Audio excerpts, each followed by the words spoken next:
आज हमारे देश के प्रधानमंत्री, हमारे देश के प्रधान सेवक 24 घंटे में से 18 घंटे इस आयु में काम करने वाले श्री नरेंद्र दामोदर मोदी जी का जन्मदिन है। सबसे पहले तो प्रधानमंत्री साहब आपको जन्मदिन की ढेर सारी शुभकामनाएं। अब बात आती है भाई, जिस गौ माता को चुनाव के टाइम पे गौ माता कहा जाता है, आज वो गौ माता तड़प तड़प के मर रही है। उस गौ माता का हाल जानने वाला कोई नेता मंत्री आगे नहीं आ रहा। उस गौ माता को बचाने के लिए कोई नेता मंत्री आगे नहीं आ रहा। और आप लोग बन गए हो भेड़, अंधभगत, गुलाम। आप लोगों को तो सिर्फ गुलामी मंजूर होगी, गुलामी की आदत होगी है। आज अपने जन्म दिवस पर प्रधानमंत्री साहब विदेश से हवाई जहाज में, जहाज के ऊपर भी खर्चा करके बड़े वाला चीता छपवाया है। और उस जहाज में चीता लेके आए हैं बाहर देश से। क्यों? प्रधानमंत्री साहब को और ज्यादा ताकतवर होना है। अब चीते का दूध पिया करेगा, गाय के दूध में मजा नहीं आया।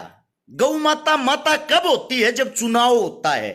चुनाव के टाइम पे तो वो हमारी मां, जब वोट चाहिएगी तब तो वो हमारी मां हो जाती है। आज बीमारी से ग्रस्त तड़प तड़प के गौ माताओं की दुर्दशा, गौ माताओं की हालत देखो। कहां गया भाई वो देश का प्रधानमंत्री साहब जो ये कह रहा था गाय मेरी माता, गाय को मैं बचाऊंगा। मैं जब इन चीजों के लिए बोलता था, एक आया है नीचे कुत्ता, अंधभगत है, इसकी कमेंट पढ़ो। इस साले उल्लू के पट्टे से एक बात पूछ के देखो, तेरा बाप चीता लेने घूम रहा है, खर्चा करने लग रहा करोड़ों रुपये, अपनी ऐसी तैसी कराने लग रहा।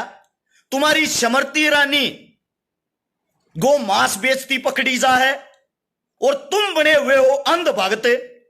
वही अंधभक्त हो ना तुम, हिंदुत्व को बचाने वाले। हिंदुत्व की सबसे पहली पहचान होती है गौ माता। हर घर में गौ होनी चाहिए, उस गौ की रक्षा करनी चाहिए, उस गाय को मां का दर्जा दिया जाता है। कहां गए रब फर्जी देश भक्तो? आप सबसे सवाल है ये, जब आप गाय को ही नहीं बचा रहे, कौन से आप राष्ट्र भक्त हिंदू भक्त हैं? इससे पहले मां गंगा की सफाई मैं करवाऊंगा। आपके प्रधानमंत्री साहब के ये भाषण सुन के देखना मित्रों, सरकार आने के बाद गंगा की सफाई हम करवाएंगे। आज तक करवाई है भाई? मंदिर हो, मस्जिद हो, गुरुद्वारा हो, ट्रस्ट हो, एनजीओ, ये सारी चीजें धर्म से, वो चंदे से चलती हैं। लेकिन मैं आप लोगों से पूछना चाहता हूं, जो गौ माता है वो गौ माता चंदा नहीं चारा खाती है, और आप लोग उनके नाम पे चंदा खाते हो। ये मंदिर चंदा खाते हैं किस लिए? हम मंदिरों को, मस्जिदों को चंदा इसलिए देते हैं ताकि कोई आपत्ति आए, कोई विपत्ति आए, उसमें ये काम आए। अब उसकी गौ माता को पैसों की जरूरत है, उसकी दवाइयों में लेके क्यों नहीं आ रहे भाई? पूछना चाह रहा हूं। अब ये इन मंदिर मस्जिदों से पैसा लेके उन गौ माताओं के लिए आगे क्यों नहीं आ रहे? घोषणा क्यों नहीं कर रहे? आप लोग मूर्ख बन गए, धर्म में बांध दिया। हमारे धर्म का इतना बड़ा मजाक बनाया जाता, कहीं भी 5 ईंट लगा दी, 5 ईंट लगा के हाथ जोड़ लो, यो है हनुमान बाबा ना हाथ जोड़े थारे टैर ऊपर ठा देगा। यार हद है बकवास की। मानते हैं भगवान है, भगवान हमारे दिल में, मन में होता है।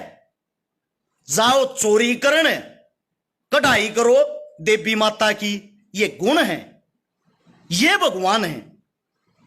और ऐसे आप भगवानों का मतलब ये इज्जत करते हो।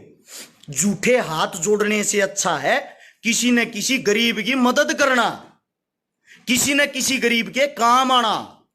ठीक है? तेरा बाप मोदी, भाई साहब मेरा बाप है देवंदर छकारा, तेरा बाप होगा यो तेरा धोखा लाग रहा, थारा बाप कुरिया होगा मोरी गा लेके घरा बांध ले जाए ना, मारा ना लागता यो कुछ। ओवैसी जिसको मुसलमान साथी ये मानते थारा नेता थारे हक की बात करे, वो बीजेपी की, भाजपा की बी टीम है। भाजपा की बी टीम,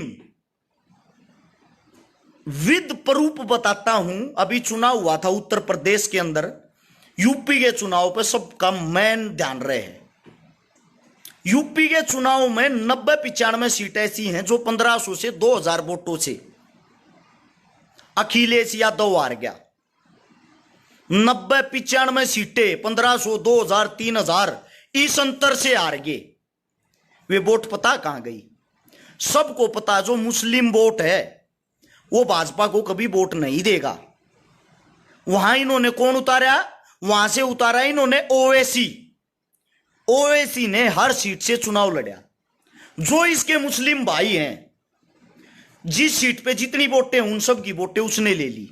कहीं से 10,000, कहीं से 8,000, कहीं से 7,000, कहीं से 12,000। ओवैसी ने वे वोट लेकर उन वोटों का जो महत्व था, जो पड़नी थी बीजेपी के खिलाफत में, उन वोटों को स्वयं खा गया। और उन 90-95 सीटों पर जितवाई कौन? भाजपा। डिटेल निकाल लो, उत्तर प्रदेश का चुनाव हो लिया। सेम यही काम बंगाल के चुनाव में किया था ओवैसी ने। और अब बहुत ही जल्दी वही ओवैसी राजस्थान के अंदर आएगा। मेरे मुसलमान भाई नु मानना है यो थारे हक की बात करा, हक की बात नहीं भाई। वो आता अपने नगद रुपये बनान, पैसे बनान। वो बीजेपी की बी टीम है। वो लोगों को भड़काता है, उसका काम है लोगों को भड़काना। वो लोगों को भड़का के और आप लोगों के वहीं से चुनाव लड़ेगा, आप लोगों की वोट ले लेगा। जो उसका मुसलमान भाईचारा है वही काम करता है बीजेपी को जितवाने का। बाद में कहता है साहब मेरा काम पूरा, मेरे जो नगद बने वे दे दो। एक आप लोग इतने मूर्ख, इतने सीधे, इतने सिंपल हो। आप लोगों को क्या रहता? मेरी जाति, मेरा धर्म, मेरी जाति। अरे आप लोगों को बेच देते हैं ये। थारी तुड़ेती सोच भी कोई ना जाती। मूर्ख हो, मूर्ख। लड़ते रहो हिंदू मुसलमान। ये एक टेबल पे बैठ के खाते हैं, एक टेबल पे बैठ के पीते हैं, एक टेबल पे बैठ के हंसते हैं और आप लोगों का मजाक बनाते हैं, बात करते हैं। वहां चुनावी माहौल कैसे गर्मा होगा? पूछते हैं वहां चुनावी माहौल कैसे गर्मा होगा?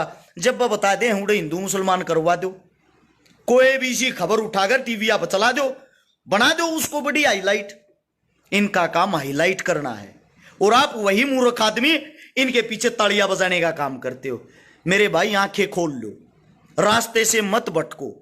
हिंदुस्तान जो आजाद हुआ उसमें हिंदुओं ने, मुसलमानों ने, सब ने बराबर का बलिदान दिया है। भारत मां की रक्षा करते हुए जो जवान शहीद हो रहे हैं हाल फिलहाल वहां जाके आप देखोगे वहां हिंदू ने भी मुसलमान ने भी बराबर का रक्त बहाया है अपने देश के लिए। एक साथी कह रहा तन को गांव का सरपंच ना बनावा है। बेटा हम बिना बने पावर में, हाँ हमने किसी पद की जरूरत नहीं है। नोट कर लेना इस बात को। जो काम तेरे गांव का सरपंच, तेरे गांव का पार्षद, तेरा एमएलए एमपी नहीं करा सकता ना, वो काम तेरा भाई जागा करा लिया रहे। जितने आईएएस आईपीएस तेरे एमएलए एमपी की ना मानते हो उनसे कहीं ज्यादा तो मेरी पर्सनली जानकारी है। ठीक है, इन बातों में कुछ ना दे रहा। वो चीजें अलग, अपनी ताकत सब दिखाते नहीं। इतनी बड़ी सरकार से अगर मैं पंगा लेता हूं, इतनी बड़ी सरकार के खिलाफ अगर मैं इतना खुल के बोलता हूं और फिर भी आज जिंदा हूं, तो इसका मतलब थोड़ी बहुत पावर अपने पास भी होगी। इतनी बड़ी भाजपा, इतनी बड़ी कांग्रेस, अकेली भाजपा नहीं, कांग्रेस को भी सेम ऐसे ही बोलता हूं। हिम्मत नहीं है किसी के अंदर। दूध पी, मौज ले, घरा सो, आराम था। अभी ज्ञान नहीं, नॉलेज नहीं तेरे को। जितने मेरे साथी हैं सभी साथियों को बता दूं भाई, इस वीडियो को ज्यादा से ज्यादा जहां तक हो सके शेयर करना। उम्मीद आप सब समझ गए होंगे मैं क्या समझाना चाह रहा था। आप अपने अंदर जागरूकता फैलाए, अपने नजदीक फैलाए। मेरे नाम से जितने यूट्यूबर यूट्यूब चैनल बना रहे हैं या जितने जो पत्रकार साथी मेरी वीडियो देखते पाए हैं, वे सब के सब साथी इस वीडियो को आप अपने यूट्यूब चैनल पर चलाओ, आप अपने पेजा पर चलाओ, ज्यादा से ज्यादा वायरल करें। क्योंकि जो अपना पेज है इससे वीडियो आगे नहीं बढ़ पाएगी। ये आप सभी साथियों को बता दूं, ये बढ़ने नहीं देंगे। जितना ज्यादा हो सके शेयर करें। सभी साथियों को राम राम, जय हिंद। मिलते हैं आज रात को उत्तर प्रदेश के अंदर प्रोग्राम में, यूपी में बागपत बड़ौत के पास में आज रात को कल मिलते हैं छात्रगांव में, कबड्डी का प्रोग्राम है। कल फिर मिलते हैं छात्रगांव के बाद बालक गांव में, और अगले प्रोग्राम बताते रहेंगे, अपडेट डालते रहेंगे। सभी साथियों को राम राम। इतना समय दिया उसके लिए धन्यवाद। जय हिंद।